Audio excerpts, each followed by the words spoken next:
Shalom, Bapak Ibu Jemaat yang dikasih Tuhan. Jumpa kembali dalam ibadah dalam minggu ini melalui media video yang tidak bisa kita ketemu secara langsung karena keadaan musibah virus corona. Tetapi nggak jadi masalah, Bapak Ibu Jemaat yang dikasih Tuhan.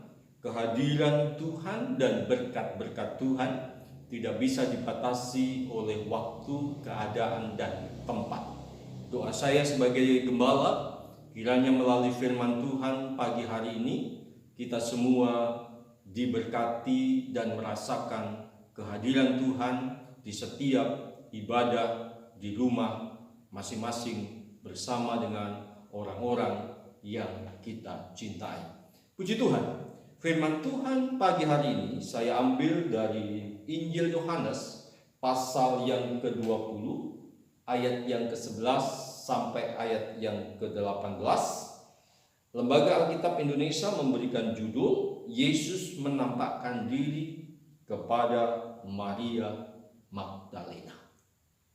Saya nggak akan membaca satu perikop di dalam ayat 11 sampai ayat yang ke-18.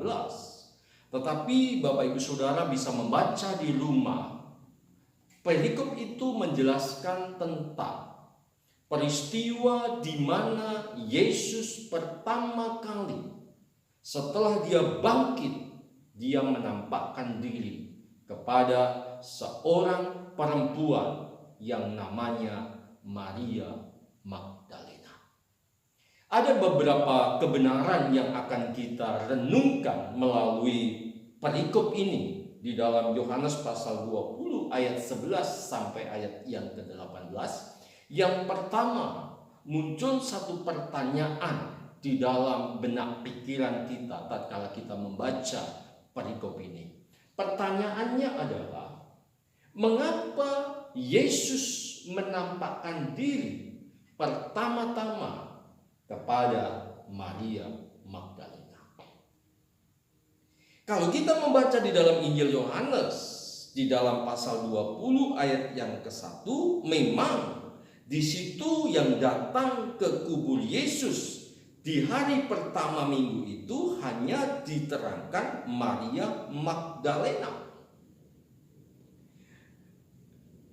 Dan di dalam Injil yang lain, di dalam Injil Matius ada penambahan, yaitu Maria Magdalena dan Maria yang lain. Dan Injil Markus juga memberikan satu keterangan tambahan lagi. Yang datang ke kubur Yesus adalah Maria Magdalena, Maria ibu Yakobus, dan Salome. Ada 3 wanita yang datang ke kubur Yesus. Dan tatkala mereka datang ke kubur Yesus, Alkitab mencatat di dalam pasal yang ke-19 ayat yang ke-38 Yesus dikuburkan. Di dalam pasal 20 pada saat mereka datang ke kubur Yesus diterangkan bahwa Yesus mayatnya tidak ada. Ada kebingungan, ada kecemasan. Tetapi saya nggak akan mengangkat cerita ke situ, yaitu peristiwa kebangkitan Yesus. Tetapi saya ingin mengangkat satu pertanyaan yang pertama dalam topik pembahasan kita pagi hari ini. Mengapa Yesus pertama-tama menampakkan dirinya setelah dia bangkit hanya kepada Maria Magdalena? Bukan kepada Maria ibu Yakobus, bukan kepada Salome, bukan kepada para murid. Saya memiliki satu pemaparan, satu pernyataan seperti ini merupakan sesuatu yang aneh, bahwa Tuhan Yesus menampakkan diri pertama-tama kepada Maria Magdalena dan bukan kepada salah satu dari para rasul atau para Maria ibunya atau yang lain. Mungkin ini disebabkan karena Yesus menganggap bahwa Maria Magdalena paling membutuhkan hal itu. Itu ada satu kutipan tafsiran seperti itu. Tapi menurut saya, dalam konteks ayat ini, perhatikan ayat yang ke-11 yang menerangkan tentang pribadi Maria Magdalena.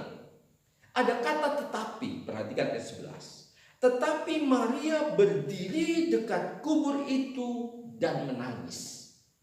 Kata penghubung tetapi berarti ada bentuk perlawanan, perbandingan kalimat yang kita baca dengan kalimat sebelumnya. Tetapi kalau kita lihat di dalam pasal 20 ayat yang ke-10, lalu pulanglah kedua murid itu ke rumah. Setelah Petrus dan murid lain melihat bahwa kubur Yesus kosong, mereka pulang ke rumah. Tetapi Maria Magdalena tetap tinggal di kubur Yesus. Dari ayat ini saya mendapatkan satu kebenaran bahwa yang membuat Yesus ada kerinduan untuk menyatakan dirinya kepada Maria Magdalena, dan Alkitab mencatat ini Yesus menyatakan diri pertama kali karena Yesus tahu hati Maria Magdalena. Yang lain pulang, tetapi Maria Magdalena tetap tinggal di kubur Yesus dan menangis. Artinya Tuhan Yesus sedang mencari pribadi-pribadi yang benar-benar membutuhkan Dia. Yang lain pulang, tapi Maria Magdalena tidak. Ini tantangan buat kita, saudara. Ini merupakan satu ujian dan pertanyaan di dalam diri kita. Kalau kita rindu Tuhan hadir dan menyatakan dirinya kepada kita, milikilah hati yang sungguh-sungguh membutuhkan Dia. Khotbah Yesus di bukit pasal 5 ayat 3 dalam Injil Matius. Berbahagialah orang yang miskin di hadapan Allah. Berbahagialah orang yang merasa tidak mampu kalau dia tidak ada Allah. Berbahagialah orang yang sangat membutuhkan pribadi Allah. Itu dimiliki oleh Maria Magdalena. Pertanyaannya, adakah kesungguhan dalam hati kita untuk kita membutuhkan pribadi Yesus dalam hidup kita? Kalau itu ada dalam hidup kita, Yesus yang hadir di dalam hidup kita. Itu yang pertama. Yang kedua, muncul satu pertanyaan yang kedua. Mengapa Maria Magdalena tatkala dia melihat kubur Yesus kosong, Alkitab mencatat ayat yang ke-11, ia menangis sedih? Bukankah Maria Magdalena, kalau kita lihat peristiwa ke belakang, setiap hari, setiap saat bersama-sama dengan Yesus, bersama dengan murid-murid yang lain. Dan Alkitab menerangkan satu peristiwa sejarah perjalanan Yesus yang Yesus sudah sering kali mengatakan bahwa salah satunya dia akan mati dan pada hari yang ketiga dia akan bangkit. Kebenaran yang kedua yang perlu kita renungkan, masalah yang terjadi dalam hidup kita membuat kita lupa akan perkataan firman. Masalah yang dihadapi oleh Maria Magdalena, masalah yang dihadapi oleh murid-murid yang lain, membutakan mata rohani mereka, membutakan iman mereka, menutup telinga mereka, bahwa mereka lupa bahwa Yesus pernah berkata bahwa dia mati dan pada hari yang ketiga dia bangkit. Masalah membuat kita lupa akan firman Tuhan. Biarlah ini menjadi perenungan kita. Masalah boleh berjalan, masalah boleh menghadang pengiringan kepada Tuhan. Jangan sampai sekali-kali masalah itu menghilangkan kepercayaan kita kepada firman Allah, melupakan janji-janji Tuhan. Itu yang kedua. Maria Magdalena menangis karena dia tidak sadar. Dia lupa kalau Yesus pernah berkata, pada hari yang ketiga dia akan bangkit. Itu kebenaran yang kedua. Masalah memungkinkan kita untuk kita tidak percaya firman, lupa akan janji Tuhan. Yang ketiga, yang menjadi perenungan kita pagi hari ini adalah kesedihan Maria Magdalena. Tatkala dia datang di kubur Yesus, dia menangis. Dan di situ Yesus datang menjumpai Maria Magdalena. Yesus datang. Tetapi persoalannya, kedatangan Yesus tidak dikenal oleh Maria Magdalena.